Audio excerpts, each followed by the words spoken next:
¿Qué tal, hermanos? Es un placer saludarlos nuevamente, es un privilegio estar aquí con ustedes. Gracias por unirse a este programa de Biblia, Teología y Misión. Recuerden que con ese nombre nos pueden encontrar en nuestra página de Facebook y en nuestro canal de YouTube para estar al tanto de las presentaciones que vamos a ir teniendo los martes y jueves a las 7:30 de la noche, hora de Perú. Bien, gracias una vez más por unirse a los que están uniendo recién. Compartan estas presentaciones para que puedan llegar a más hermanos. Recuerden que esto es totalmente gratuito, no tienen por qué pagar ni $1, así que creemos que esto va a ser una bendición para cada uno de ustedes.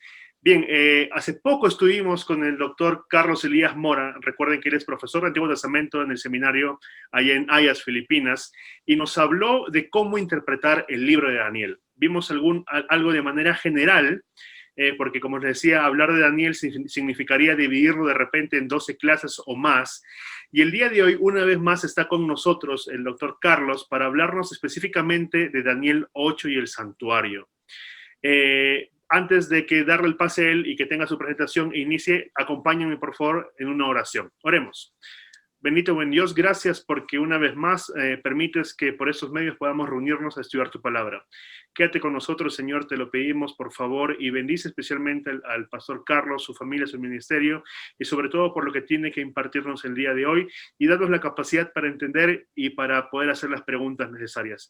Gracias, Señor, por habernos acompañado durante ese día, y también estamos seguros que nos vas a acompañar durante el resto de días. Quédate con nosotros, en nombre de Jesús. Amén.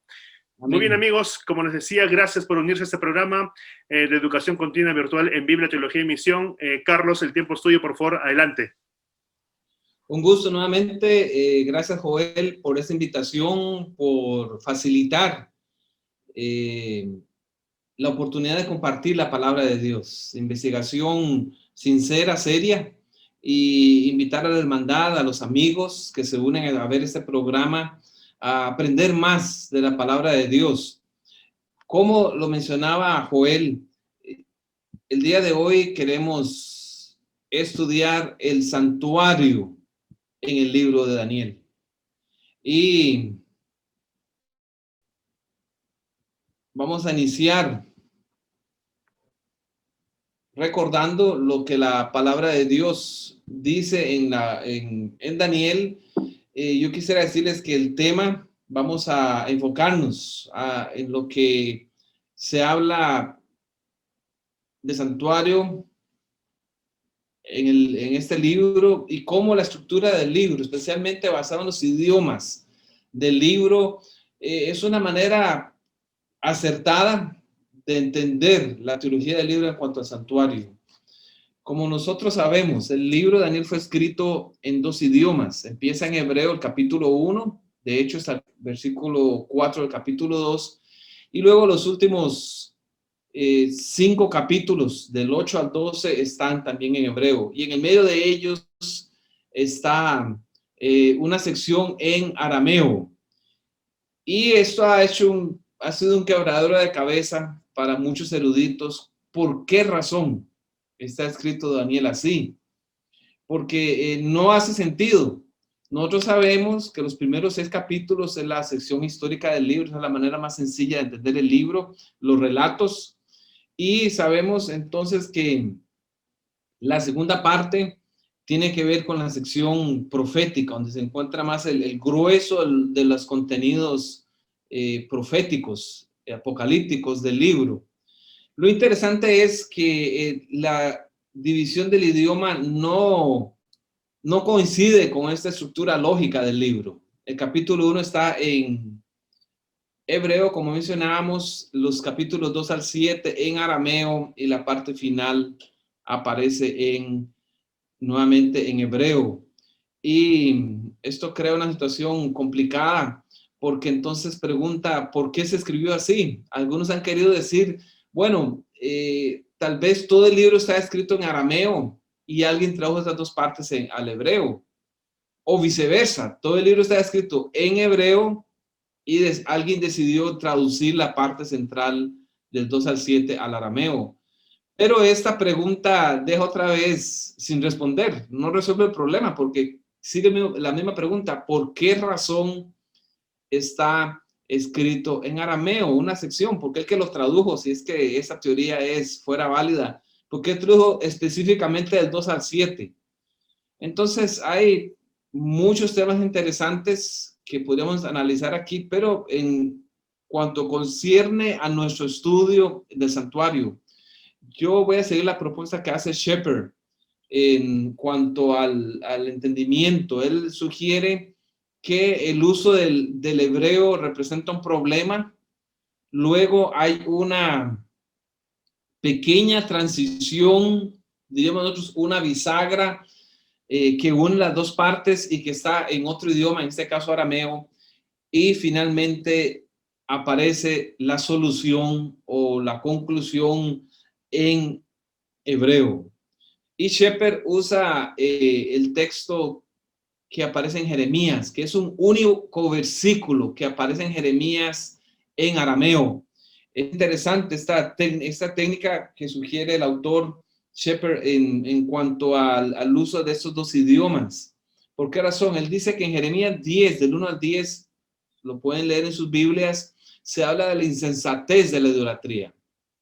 Y entonces aparece el versículo, ese único versículo en Jeremías 10 al 11, que es el único texto en arameo, como mencionamos en este libro, y que representa, donde se establece entonces que la idolatría ha fracasado.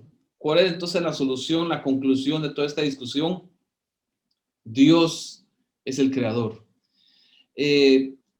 Esta manera de ver el desenvolvimiento y el uso de arameo, en el caso de Jeremías, nos ayudaría a entender el libro de Daniel. Y personalmente, cuando descubrí esta idea, para mí fue muy útil entender la razón del arameo. Y es lo que algunos llaman una técnica literaria, una manera de captar la atención, una manera de enfatizar un mensaje que el autor quiere representar. Veámoslo en Daniel nuevamente, la idea de un problema, la transición o la bisagra en arameo y finalmente la solución o el desenvolvimiento final del problema en arameo, en hebreo. Daniel 1 al 4, al 2 al 4 presenta una crisis, un problema serio. Luego el arameo sería una transición de ideas, de todas esas crisis, esa situación. Y finalmente aparece la explicación en Daniel 8 al 12. Esto es de una manera general. Más adelante lo vamos a ver en el concepto del santuario en sí mismo. Sí, manteniendo el mismo principio, podríamos decir en Daniel 1, 2, se declara lo siguiente, y este texto es la entrada al libro de Daniel. El Señor entregó en manos en sus manos, en manos de Nabucodonosor, rey de Babilonia, a Joaquín, rey de Judá, y parte de los utensilios de la casa de Dios, y los trajo a tierra de Sinar, a la casa de su Dios, y colocó los utensilios en la casa del tesoro de su Dios. El templo cae en manos de babilónicas. Y esa es la crisis, aparte de que el pueblo de Dios también cae, pero en cuanto a nuestro tema, el templo. Noten que aquí empieza con el tema del santuario, directamente el libro de Daniel, y presenta una crisis, un problema en el capítulo 1. Los muchachos son llevados a Babilonia, los vasos del templo son llevados a Babilonia, y entramos a la sección en arameo. ¿Qué es lo que se presenta allí en la sección aramea? Conectada con el templo. Los vasos son profanados en el capítulo 5 y luego en el capítulo 7 la escena del juicio, que en este contexto sería como una pincelada de lo que viene. Recuerden que es una transición lo que se presenta aquí en arameo y se empieza a presentar dos escenas, una terrenal, los vasos profanados en Babilonia, y otra escena paralela, que es la escena ahora del santuario celestial, la escena del juicio, que eso luego va a ser ampliado, como vamos a ver en la siguiente sección y en el estudio de este momento. Y entonces los capítulos 8, 10 a 14 y 11 a 31 presentan los ataques contra el santuario. Y en Daniel 9 se presenta el problema del templo. El templo en Jerusalén y la solución que Dios da en la respuesta que trae Gabriel al profeta. Hablemos un poco antes de entrar en el santuario celestial, porque es parte de la idea del templo del santuario en Jerusalén y su conexión con Daniel. Recuerda que los temas relevantes en el libro están expresados allí en el capítulo 1. Nabucodonosor, que juega un rol importante, Daniel y sus amigos, especialmente Daniel, Ciro, que es interesante cómo la inspiración movió a colocar a Ciro allí en el 1:21, donde Daniel dice que su libro y que él estaba allí hasta, y continuó él trabajando Daniel hasta el año primero del rey Ciro. Y entonces en el versículo 2 se menciona el templo y sus servicios como temas relevantes en el libro. El pueblo de Dios siendo perseguido y tomado cautivo en Babilonia. Esos son los temas importantes en el libro, y entre ellos, vuelvo a repetir, la idea del templo en Jerusalén, la idea del santuario. Nabucodonosor viene, conquista la ciudad, primero domina y somete a los judíos como parte de su imperio en el 605, pero finalmente se lleva los vasos en ese año, pero luego de perdonarles una vez más la vida, por decirlo así, la existencia de su reino en el 598, finalmente en el 586, ante una segunda revuelta, Nabucodonosor viene con sus ejércitos y destruye la ciudad de Jerusalén, destruye el templo. Eso fue un gran golpe para la nación judía. La destrucción del templo era el centro de ellos, era su orgullo, era su razón de su fe. Y entonces aquí se ve que el santuario en la tierra tenía problemas. Vemos que Dios siempre dice, este santuario es destructible y finalmente sus servicios no son completos. En el templo de Jerusalén en sí no era suficiente para reflejar en sí el plan de redención desde el punto de vista de la eternidad. Y entonces viene ante este problema, viene el templo en la sección de los capítulos 2 al 7, se hace una alusión a los vasos del templo en la sección aramea. No hay un templo a la vista, pero Belsasar en ese banquete que hizo para todos sus hombres, ese banquete, se presenta que él toma los utensilios y los profana. Esto nos recuerda que una vez más el santuario terrenal era incompleto, estaba siendo profanado, estaba siendo, por decirlo así, mostrado que no pueda redimir, y además que estaba sujeto a las situaciones, acciones humanas. Y esta profanación es la razón del capítulo 5. Y entonces en el capítulo 7 se presenta la visión, la escena del juicio que más adelante vamos a señalar como una pincelada, que si la solución a la profanación, al abuso de las cosas de Dios, sagradas de Dios, hay un juicio que se va a realizar en el cielo, como veremos más adelante. Y entonces viene la idea del templo, continuando con la idea del templo terrenal. En los capítulos 8 al 12 se menciona esto. En el capítulo 8 vamos a ver que la alusión que se hace es más referente al santuario celestial. Debido a esa visión, en el capítulo 8, que Daniel no entendió totalmente el tiempo, él ora, y llegamos al capítulo 9, donde él pide por el Monte Santo, donde él pide por el santuario que está asolado, 9:17. Daniel está preocupado, Daniel no entiende por qué el santuario es pisoteado en ese momento que él ora. Todavía el templo de Jerusalén está destruido. Él no entiende si la profecía, y se le encuentra allí estudiando Daniel, en Daniel 9, versículo 1 y 2, la profecía de Jeremías. Y la gran ansiedad de Daniel es esta. Jeremías dijo que son 70 años pero ahora viene esta profecía, dice que es para el tiempo del fin, es para los días finales, Daniel 8:19. Y además agrega el versículo 14 que es para 2300 tardes y mañanas.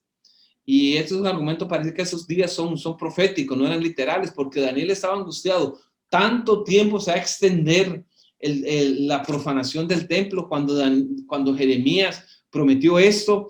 Y es por eso que él ora, él entiende las implicaciones espirituales y por eso ora una hermosa oración de confesión, de entrega. Y él también está preocupado sobre el pueblo judío, sobre el futuro. Esas son sus dos preocupaciones de oración, el templo y el pueblo de Dios.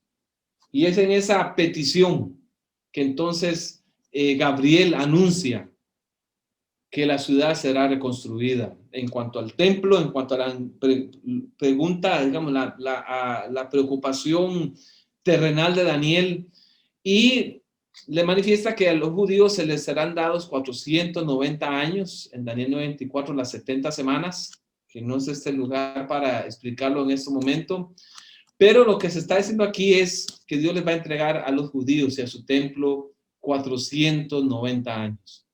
Es una profecía mesiánica en donde se predice la cesación de los sacrificios, que eso tiene que ver con el templo terrenal. Se pondrá fin al sacrificio de la ofrenda luego de 490 años. Note, y quiero enfatizar esta idea, Dios le dice, le vamos a dar 490 años, pero al final de los 490 años se pondrá fin al sacrificio y la ofrenda. Además, se anuncia de manera clara e inequívoca la destrucción del templo y de Jerusalén en el 9:26, el pueblo de un príncipe que ha de venir, y ese príncipe es el imperio romano, destruirá la ciudad, la historia así lo confirma, y el santuario. En otras palabras, Dios le dio una posibilidad al templo, pero al final el templo es destruido. No solo debido al pecado, a la en general, no individual, del pueblo judío, es rechazado, y su servicio a este santuario termina. Y si Daniel solo mencionara esto, quedaríamos con la impresión de que el plan del templo fracasó y que fue una idea incompleta que Dios quiso usar para manifestar su verdad, para traer esperanza al pueblo, pero que fracasó. Pero vamos a ver que Daniel presenta otra solución. Daniel presenta y va más allá en ese concepto. Hay una alusión indirecta, y lo menciono porque tenemos que ser honestos al texto, y se hace en el capítulo 10, cuando Daniel ora. Entendemos que la motivación del ayuno de Daniel en el capítulo 10 es basada en la dura experiencia que tenían los recién regresados del retorno de los exiliados a Jerusalén y en su intento de reconstruir el templo. Hay una alusión indirecta cuando la conectamos con el libro de Esdras. Entendemos el contexto de Daniel capítulo 10. Eso es lo que presenta en cuanto al templo, al santuario terrenal. Finalmente se les dio una oportunidad, pero fracasó y fue destruido junto con la ciudad por los romanos en el año 70. Aquí vemos el problema en hebreo, la transición y finalmente lo que veníamos diciendo, la solución en cuanto al santuario terrenal. El templo es despojado, finalmente sería destruido. En el capítulo 5, los vasos son profanados, mostrando la debilidad, la fragilidad del santuario debido al pecado de la nación, del pueblo escogido. Y finalmente el templo y el santuario son destruidos, serían destruidos luego de 490 años de oportunidad que Dios entrega al pueblo judío. El templo y sus servicios finalmente juegan un rol importante, y vemos cómo ese templo terrenal perdió su lugar preponderante. Pero el libro de Daniel no deja esa opción de desesperanza para el pueblo judío en sí mismo, sino para toda la humanidad. El pueblo de Dios presenta una segunda opción, que es la opción más completa y segura. Y eso se empieza a dar en el capítulo 7 de Daniel, cuando se presenta la escena del juicio. Luego de las 4 bestias y del cuerno pequeño, en los versículos 2 al 8, y en esa visión del desarrollo horizontal, ahora cambia en el versículo 9 a una visión vertical hacia el cielo, en donde se menciona el anciano de días, y donde millares y millares y millones de millones le sirven, lo que indica que ahora estamos en una esfera celestial. Y este movimiento horizontal y luego vertical se repite también en Daniel capítulo 8, los versículos 2 al 9 en Daniel 8 presentan el desenvolvimiento de los elementos históricos con el carnero y el macho cabrío, el cuerno, pero luego en el versículo 10 se hace un enfoque vertical. Existe evidencia de un cambio a una dimensión vertical. Y aquí la presencia del anciano y las miradas de ángeles, la venida del Hijo del Hombre ante el juicio, los versículos 13 y 14, apunta a un momento celestial solemne. El texto no dice que es el santuario celestial, pero desde el momento que está Dios y todos sus ángeles reunidos, y viene el Hijo del Hombre y se presenta delante de él, entendemos que es el centro de acción, el cuartel general de la deidad en el cielo, y nosotros, sino el santuario celestial. Y eso lo confirmamos cuando vamos al capítulo 8, como vamos a ver, y luego en el libro de Hebreos, en el libro de Apocalipsis, en el Nuevo Testamento. Esta visión presenta un juicio que es un enfoque dual, y se hace allí un doble juicio, y esto es importante recordarlo. No es solo un juicio para revisar al pueblo de Dios, es un juicio para condenar al enemigo de Dios. Hasta que vino el anciano de días y dio el juicio, y él juzgó allí no solo al pueblo de Dios, sino que juzga y condena a la ramera. Por pues se sentará, versículo 26, y le quitarán su dominio, el dominio al cuerno pequeño, para que sea destruido y arruinado hasta el fin. Ese es el propósito del juicio. Reivindicar al pueblo de Dios. Castigar al poder opresor. Castigar a aquellos que han rechazado a Dios. Pero también es un juicio en donde, y esta es la parte positiva para nosotros como pueblo de Dios, para el creyente, y esta es la parte que vale la pena recordar, que el juicio en la Biblia no es un tema negativo de ansiedad, es un tema positivo, porque entonces, ¿qué hace? Se entrega el reino, el dominio y la majestad, versículo 27, de los reinos de los cielos, debajo de todo el cielo, al pueblo de los santos del Altísimo. Y es allí donde nosotros vemos esta escena con ese doble propósito de juzgar al poder opresor y redimir al pueblo de Dios. Hay aquí conexiones, y esta es una de las tantas que se han hecho, pero hay otras conexiones también que no puedo presentar en ese momento, del capítulo 7 y 8, porque cambia el idioma y alguien puede decir, no, son unidades independientes.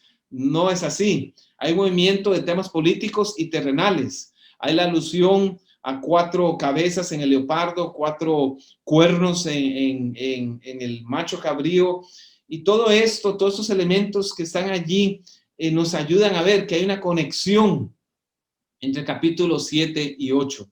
El capítulo 7 es ya no un juicio celestial, el capítulo 8 complementa la escena del juicio del capítulo 7, suplementándolo con el proceso mismo del juicio. Finalmente, los capítulos 7 y 8 enfatizan el ataque del cuerno pequeño sobre el pueblo de Dios, y en ambos casos un juicio celestial toma lugar en favor de los santos. Lo mismo, se repite la misma idea, lo que nos hace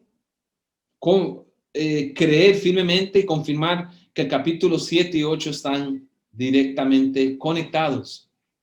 De acuerdo con el patrón usando este estudio, la característica del libro, podemos entonces entender el rol de el problema del templo, en este caso, ya no el templo en la tierra, sino el templo en el cielo, el santuario celestial. Hay un problema, hay una transición y entonces hay una solución. ¿Qué es lo que sucede en el capítulo 1? Hay juicio sobre el templo terrenal.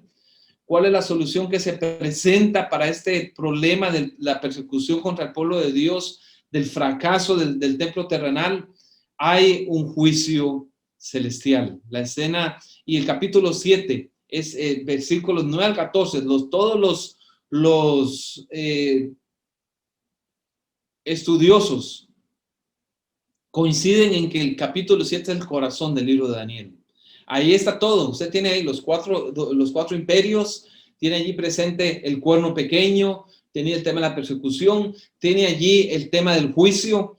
Entonces, lo que hace Daniel 8 al 12 es explicar eso. Es simplemente, Daniel 8 al 12 es una unidad para muchos en donde se explica el capítulo 7. Y eso es lo que vemos aquí en esta estructura en base a los idiomas en que fue escrito el libro de Daniel. En los capítulos 8 al 12 presentan todos los detalles que es de la transición que se presentó en el capítulo 7 son extendidos del capítulo 8 al 12.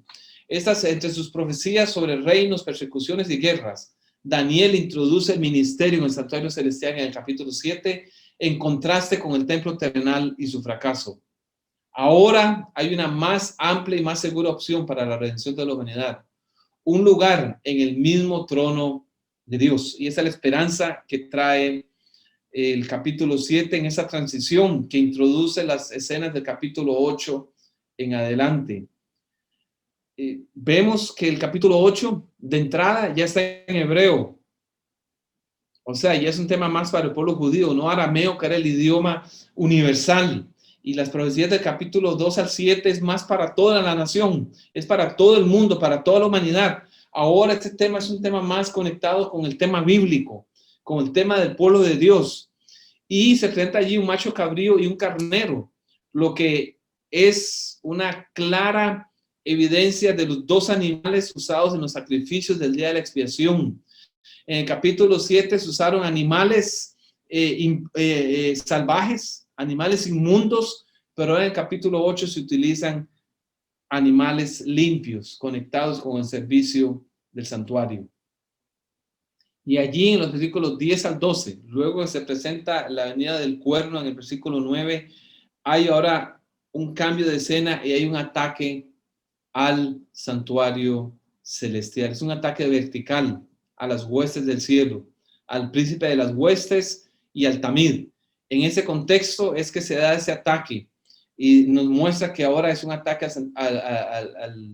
hacia Dios y su obra de redención por el ser humano.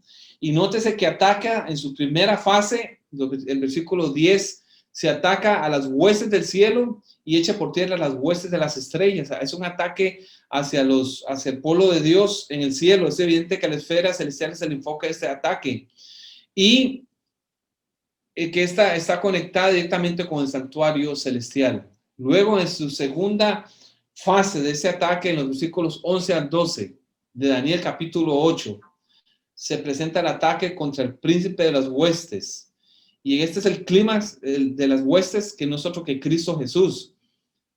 Es el clímax de la visión por su enfoque en el conflicto entre el príncipe y el cuerno pequeño. Este príncipe está conectado con el santuario celestial y su ministerio. La visión muestra que el cuerno pequeño se exalta a sí mismo tan alto como el príncipe de las huestes. El Tamid es quitado y el lugar de su santuario es quitado. Contrario a la opinión erudita popular, el templo en cuestión no puede ser el templo terrenal, porque el contexto revela que la actividad del cuerno pequeño está dirigido hacia el cielo, hacia el lugar de su santuario es quitado. Y cuando vemos eso en el contexto de Hebreos, en el contexto de Apocalipsis especialmente, pero en el contexto de Éxodo 25, que se muestra que hay una copia original en el cielo, entendemos que es un ataque al santuario celestial. La palabra tamid, que significa continuo, es aquello que ocurre a diario y está relacionado con varios diferentes tipos de actividad de los sacerdotes en el santuario. Daniel 8:2 enfatiza la íntima conexión entre el tamid y el santuario y refiere al ministerio del príncipe de las huestes en el cielo.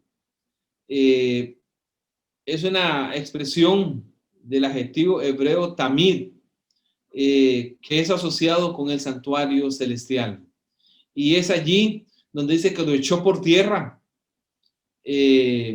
lo pisoteó, o sea, colocó en su lugar un servicio falso en vez de el servicio que Dios realiza por nosotros en el santuario. El versículo 8 también dice que es el lugar de la fundación, donde la palabra hebrea macón es usada en el Antiguo Testamento esencialmente como una palabra vinculada al santuario, particularmente relacionada con el lugar, como el trono de Dios. O sea, es claro aquí que no se refiere a la Jerusalén de los días de Antíoco Epífanes, sino que se refiere al santuario celestial, donde Dios, la morada de Dios, a la ubicación de su trono y el lugar donde Él actúa. Tenemos aquí el pensamiento de dos grandes estudiosos, William Shea. El punto que hemos intentado enfatizar es que al nivel primario de su lenguaje apocalíptico y simbólico, el lenguaje de la visión se refiere al santuario celestial. Lo mismo dice Gerhard Hassel sobre la base de estas consideraciones filológicas, terminológicas y semánticas. El intento del versículo 11 muestra que hay toda razón para entender la dimensión cósmica en este pasaje y que la visión de la actividad del cono pequeño es antidios, buscando hacer su trabajo inefectivo en el santuario celestial. La ampliación de esta idea también aparece allí con el uso del cambio de término. Si en los versículos 8 al 12 se usó la idea de Migdash, santuario, en los versículos 13 a 14 se usa ahora la palabra Kodesh, que en sí es la palabra que se refiere a santuario. Más aún, la profecía es para el tiempo del fin, para lo que ha de venir al fin de la ira. De acuerdo con el capítulo 9, el templo sería destruido, tal y como sucedió. Aún el segundo templo fue destruido, de acuerdo con la profecía en Daniel 9. Por tanto, el santuario que es purificado en Daniel 8:14 debe ser el celestial. Hassel señala que Daniel 8 describe como el gran clima para todo el pueblo de Dios en una escala cósmica y universal al fin de este eón. Y este punto es importante. Hemos visto todas las evidencias del texto de una manera, podría ser un poco rápida, porque el tema requeriría un estudio más detallado, y estamos haciendo todo el contexto en Daniel, en el libro de Daniel, no solo el capítulo 8. Y lo que tenemos aquí es que el capítulo 8 y la solución que presenta Daniel es el santuario celestial, la obra que se realiza allí, que está conectada con el capítulo 7, el juicio que se realiza allí, donde ese poder que trató de quitar el santuario celestial, que trató de impedir la obra que Cristo está haciendo allí, finalmente es juzgado en el capítulo 7. Y el Hijo del Hombre viene y toma el poder, y el pueblo de Dios que ha sido perseguido es liberado. Esto es, como dice Treyer, es puesto en paralelo directo con el trabajo de juicio basado en los libros, de acuerdo a la visión celestial que le precede. Y veámoslo cómo lo presenta Daniel 9. Recordemos que Daniel 9 es la oración que hace Daniel, porque lo que Daniel entendió en ese momento era el santuario terrenal. Él ora por su pueblo, ora por el templo, y entonces vimos que Dios le da 470 años al texto, pero el ángel Gabriel deja entrever algo más. Y la profecía de Daniel 9 se divide en el versículo 24, donde está toda la esencia de lo que Dios va a hacer, y en los versículos 25 a 27, cómo lo va a hacer, y el proceso y el tiempo. Y dice el versículo 24, 70 semanas están determinadas sobre tu pueblo y sobre tu santa ciudad. Y entonces vienen aquí muchas expresiones que tienen que ver no con la santa ciudad y con el pueblo en sí, que era la petición de Daniel, tiene que ver más directamente con temas de la redención del ser humano, del problema del pecado y cómo Dios lo va a solucionar. Dice, para terminar la prevaricación, poner fin al pecado, en otras expresiones, prevaricación, pecado, expiar la iniquidad, otra expresión, para traer justicia perdurable. O sea, Dios está mostrando que Él va a traer la solución al problema del pecado del hombre, sellar la visión y la profecía y ungir al santo de los santos. Este santo de los santos se refiere, vamos a ver la expresión en el Antiguo Testamento, el Kodesh, Kodesh Kodeshim, se refiere al santuario y especialmente al lugar santísimo. Esto no puede referirse al santuario celestial porque el templo fue destruido, como mencionamos, el velo se rasgó cuando Cristo Jesús murió y ascendió al cielo. Y fue en ese momento, luego de su muerte, que Cristo asciende al cielo, al santo de los santos celestial, donde fue ungido, como dice el texto aquí en 9:24. Terminó la función del templo terrenal y se inicia la fase final del plan de redención. Continúa en aquel verdadero tabernáculo, como dice Hebreos 8:1, que levantó el Señor y no el hombre.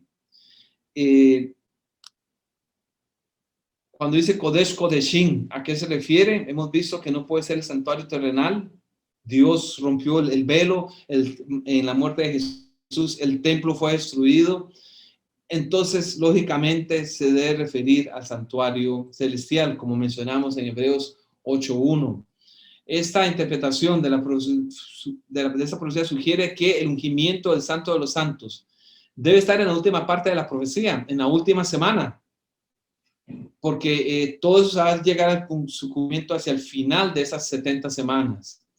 Y es en el tiempo cuando el Mesías habría de morir. El Mesías traería el servicio del sacrificio del templo a un fin en cuanto a su significado teológico concierne. Y es aquí donde Dios actúa en el final, y es cuando Cristo asciende de los cielos. Se presenta ese momento que Él asciende en Apocalipsis 14, 4 y 5, y se da una visión del santuario celestial en donde Dios se inicia la obra de servicio en el santuario para la redención del ser humano.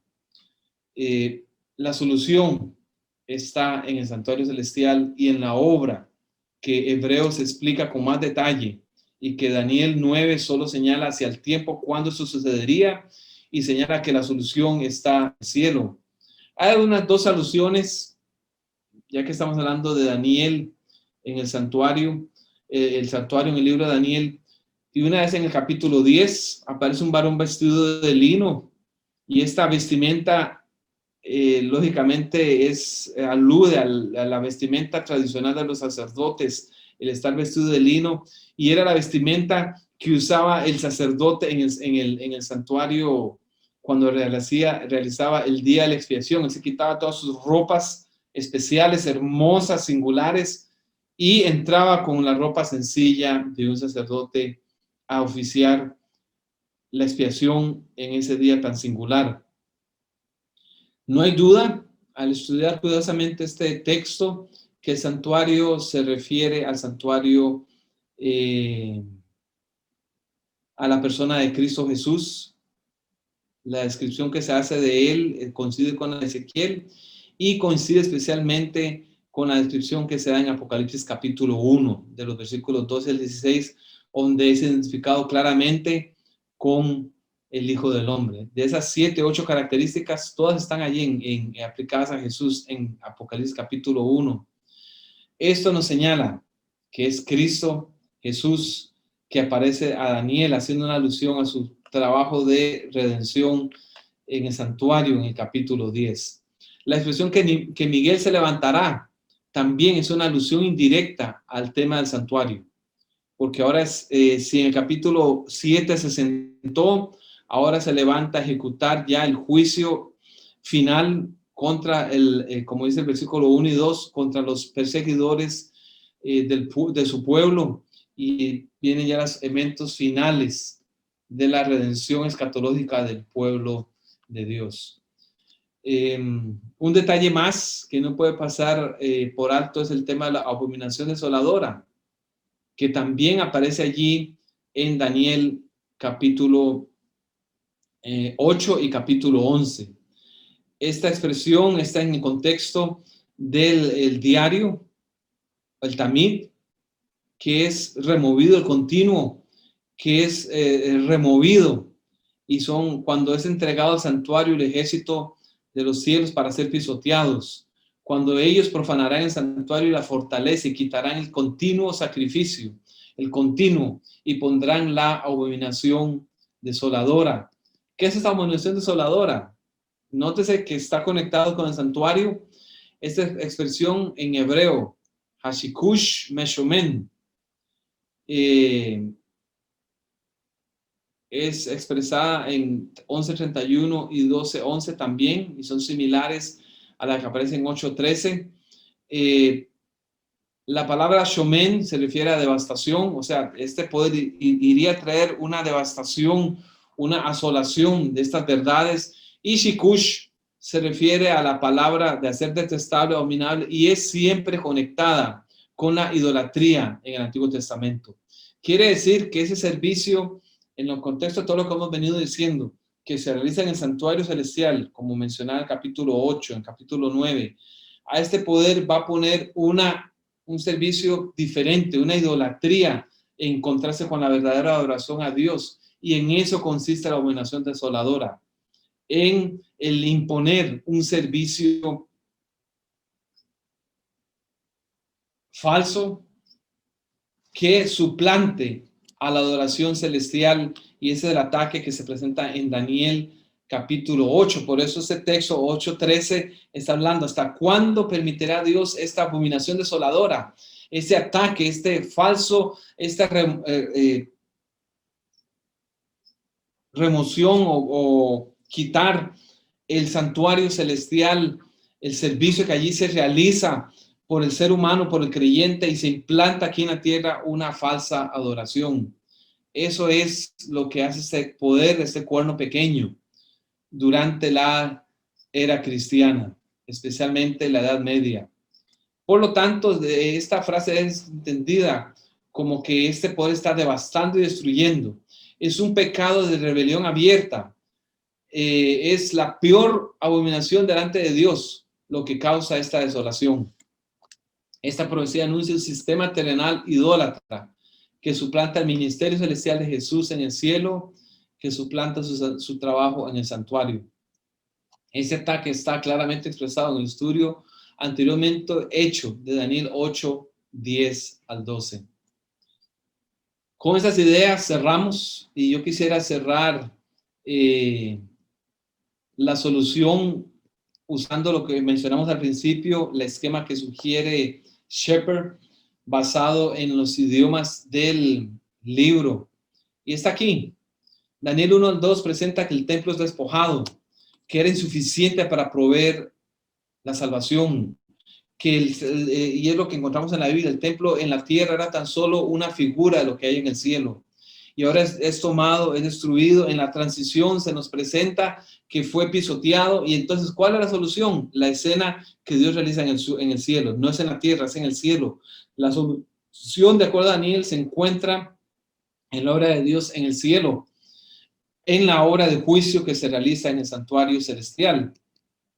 Cosa que el capítulo final, la sección final en hebreo, en Daniel 8, en Daniel 9, en Daniel 11, presenta la purificación del santuario para solucionar el problema del ataque que hizo este poder, no solo la destrucción del templo terrenal, sino la remolición de la obra de Dios en la tierra con una falsa idolatría, y como en el santuario celestial hay una purificación, una limpieza, como dice Daniel 8:14, que es presentada claramente en la obra de juicio que se realiza en Daniel capítulo 7.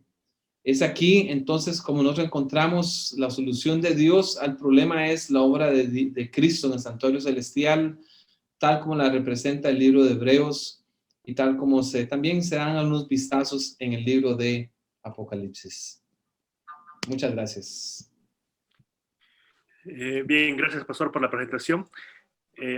Agradecemos esta ponencia que ha sido clara. Con todo, hay algunas preguntas. De hecho, a los amigos que se han unido de repente un poco tarde, gracias por unirse aquí a esta presentación. Recuerden que nos encuentran como Biblia, Teología y Misión en Facebook y en YouTube.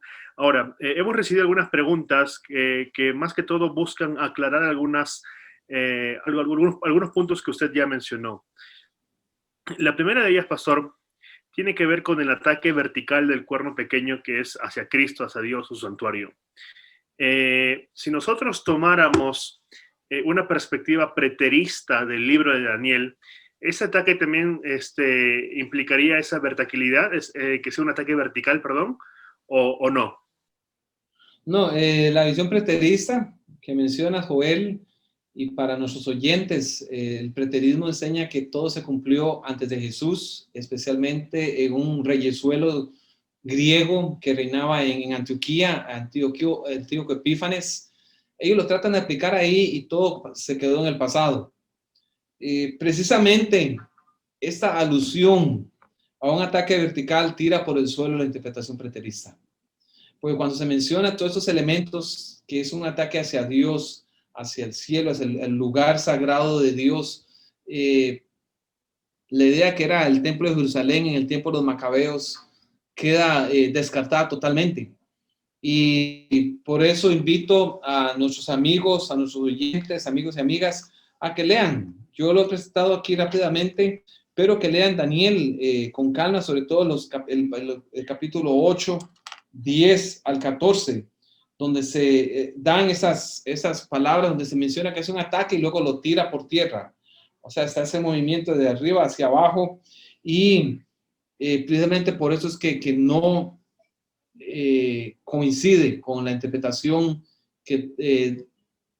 regular de los que rechazan la inspiración de la Biblia y dejan todo en el cumplimiento en el pasado, en los días de Antíoco Epífanes. De paso, algunos creyentes de la inspiración de la Biblia, los evangélicos, sugieren que sí, hay un cumplimiento con Antíoco Epífanes, pero de un momento a otro hay una brecha y luego vienen ya las escenas finales.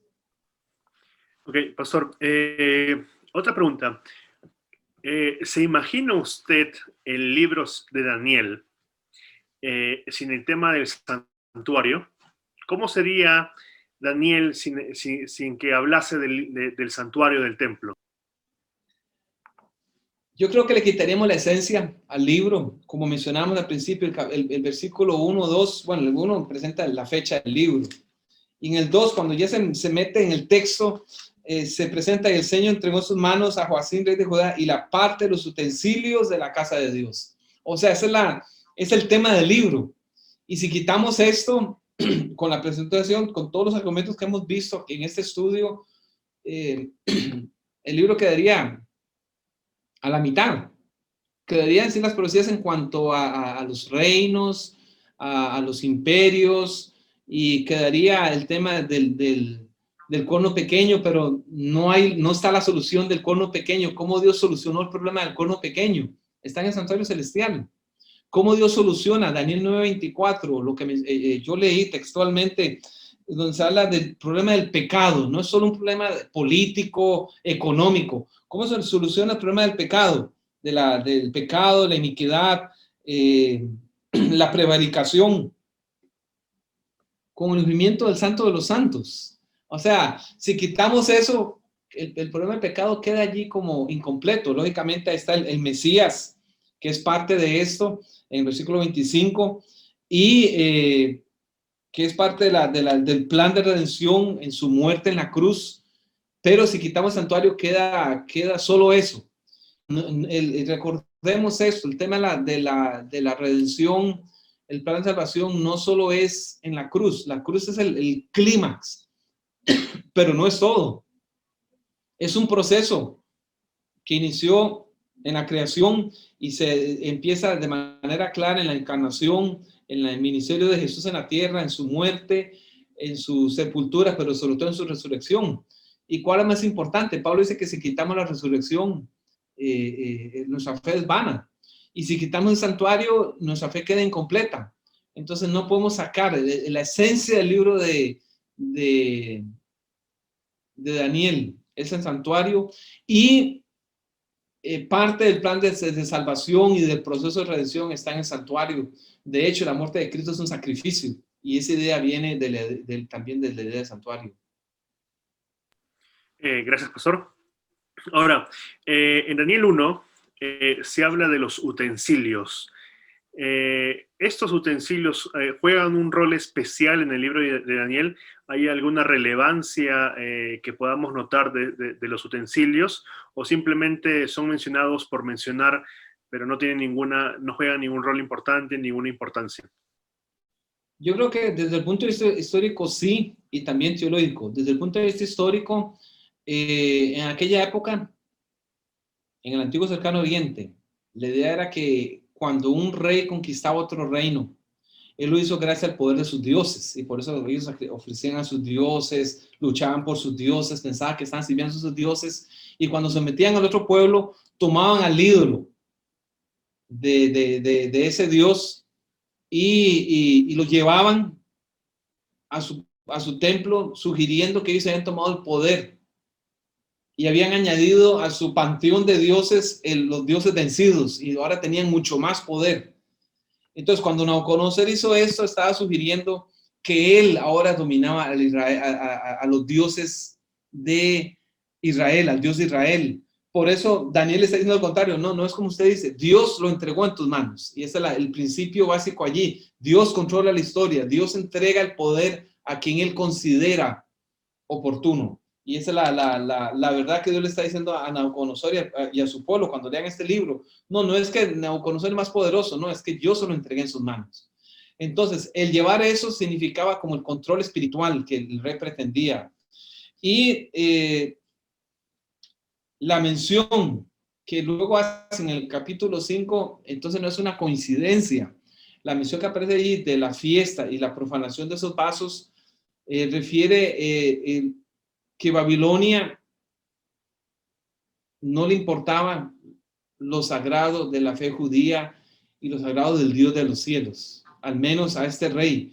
Y eso es un símbolo que luego se va a aparecer en el libro de Apocalipsis, en donde este poder, la Babilonia espiritual, no va a respetar la palabra de Dios, no va a respetar la enseñanza de Dios, y por eso es importante. Y también, como mencionamos en el estudio, esta profanación es una muestra que el santuario terrenal, aunque era una sombra, un símbolo de la obra de Dios, una copia como dicen Éxodo 25, 8 y 9, del santuario celestial, era incompleta. Y si el hombre pudiera venir y pisotear ese santuario y destruirlo, como lo hizo 2 veces, primero los babilonios y luego los romanos, al hacer esto es una muestra que el santuario terrenal era incompleta.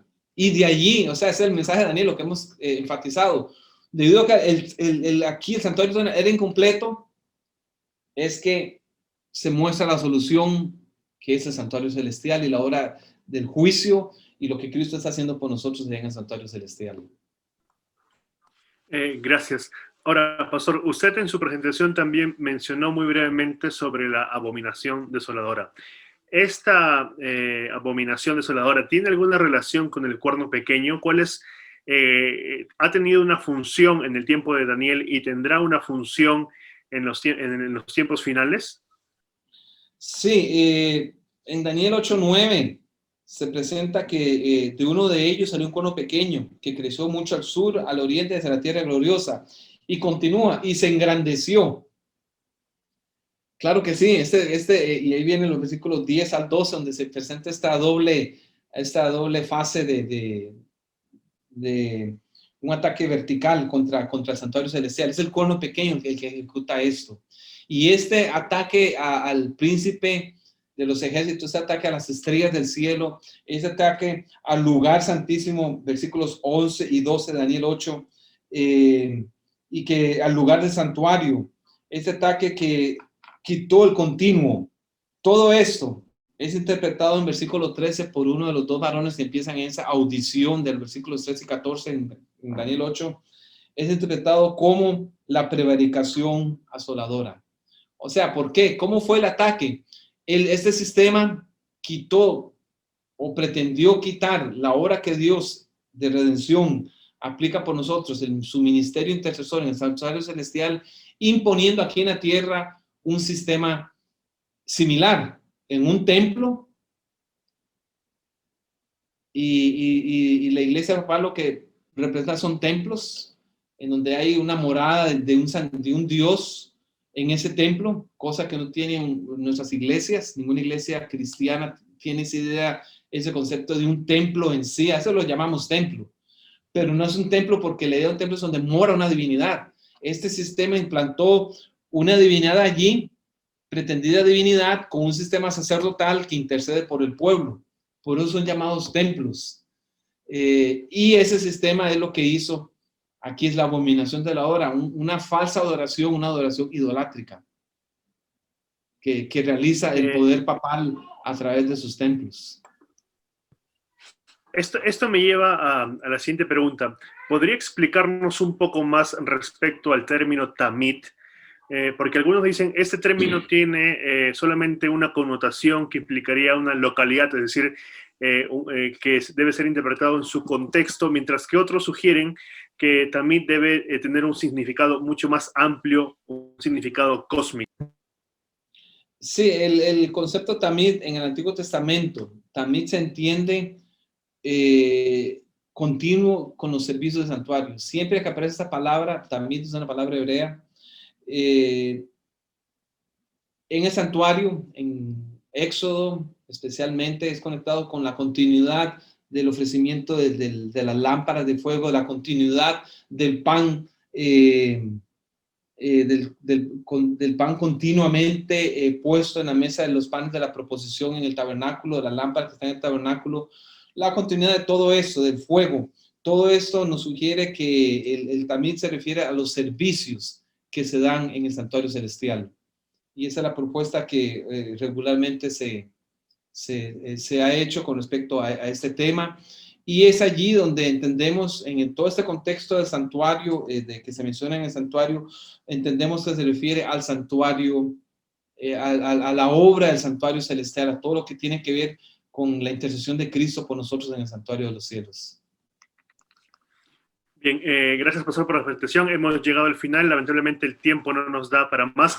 De hecho, he recibido muchas más preguntas que de repente se las voy a enviar a su email para que luego con el tiempo nos pueda responder y compartir las preguntas que no hemos podido responder en vivo en este momento. Gracias, amigos, por haberse unido a esta charla, a esta presentación. Ha sido simplemente una introducción general que de hecho el pastor ha escrito en un artículo que esperamos que pronto sea publicado para beneficio de todos ustedes. Así que antes de despedirnos, pastor, ¿puede orar por favor ya? Gracias, Señor, por tu palabra. Gracias por este estudio, Daniel, que es tan maravilloso. No solo, Daniel, todas las escrituras. Es un libro fantástico, las conexiones, la estructura, las ideas. Nos revela que definitivamente es de inspiración divina. Pero también agradecemos, Señor, por tu obra en la cruz de Calvario. Agradecemos porque esa obra la estás aplicando por nosotros en el santuario celestial y porque hay un juicio que está haciendo a favor de nosotros para darnos libertad, para castigar al opresor y para que finalmente el Hijo del Hombre venga y tome posesión del reino, del dominio, y les sea dado todo a sus pies. Gracias, Señor, por este mensaje hermoso. Lo agradecemos y pedimos en el nombre de Cristo Jesús. Amén. Amén. Bien, amigos, hemos llegado al final de la presentación. Gracias por haberse conectado esta noche con nosotros. De aquí será hasta la próxima. Que el Señor los bendiga a todos. Un fuerte abrazo. Hasta luego. Chao.